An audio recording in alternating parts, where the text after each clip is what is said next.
T20 ವಿಶ್ವಕಪ್ನ 15ನೇ ಪಂದ್ಯ group ಡಿನ Bangladesh ಮತ್ತು ಶ್ರೀಲಂಕಾ ನಡುವೆ ನಡೆಯಿತು. ಟಾಸ್ ಗೆದ್ದು ಫೀಲ್ಡಿಂಗ್ ಆಯ್ಕೆ ಮಾಡಿಕೊಂಡ ಬಾಂಗ್ಲಾದೇಶ್ ಲೋ ಸ್ಕೋರಿಂಗ್ ಮ್ಯಾಚಲ್ಲಿ ರೋಚಕ ಗೆಲುವು ಸಾಧಿಸಿದೆ. ಮೊದಲು ಬ್ಯಾಟಿಂಗ್ಗೆ ಬಂದ ಶ್ರೀಲಂಕಾ 20 ಓವರ್ಗಳಲ್ಲಿ 9 ವಿಕೆಟ್ ನಷ್ಟಕ್ಕೆ 124 ರನ್ ಗಳಿಸುವ ಮೂಲಕ 125 ರನ್ಗಳ ಸುಲಭ ಟಾರ್ಗೆಟ್ ನೀಡಿತು. ಶ್ರೀಲಂಕಾ ಪರ ಪತುಮ್ ನಿಸಾಂಕ 28 ಎಸೆತಗಳಲ್ಲಿ 47, Dhananjaya D'Silva 21, ಅಸಲಂಕ 19, Mathews 16 run ಬಾರಿಸಿದರು.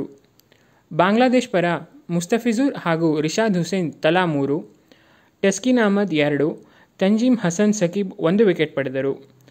Target chase ಮಾಡಲು ಹೊರಟ ಬಾಂಗ್ಲಾದೇಶ್ ತಂಡ 19 ಓವರ್ ಅಂತ್ಯಕ್ಕೆ 8 ವಿಕೆಟ್ ಕಳೆದುಕೊಂಡು 125 ರನ್ ಗಳಿಸುವ ಮೂಲಕ ಗೆಲುವು ಸಾಧಿಸಿತು. ಬಾಂಗ್ಲಾದೇಶ್ ಪರ ಲಿಟನ್ ದಾಸ್ 36, ತೌಹೀದ್ ಹೃದಯ್ 20 ಎಸೆತಗಳಲ್ಲಿ 40 ಹಾಗೂ ಮೊಹಮ್ಮದುಲ್ಲಾ ಅಜಯ್ಯ 16 ರನ್ ಗಳಿಸಿ ಗೆಲುವಿಗೆ ಕಾರಣರಾದರು. ಉಳಿದೆಲ್ಲ ಬ್ಯಾಟರ್ಗಳು ಒಂದಂಕಿ ರನ್ಗೆ ಔಟ್ ಆದ ಕಾರಣ ಲೋ ಸ್ಕೋರಿಂಗ್ ಮ್ಯಾಚ್ನ ಥ್ರಿಲ್ ಇನ್ನೂ ಜಾಸ್ತಿ ಆಯಿತು.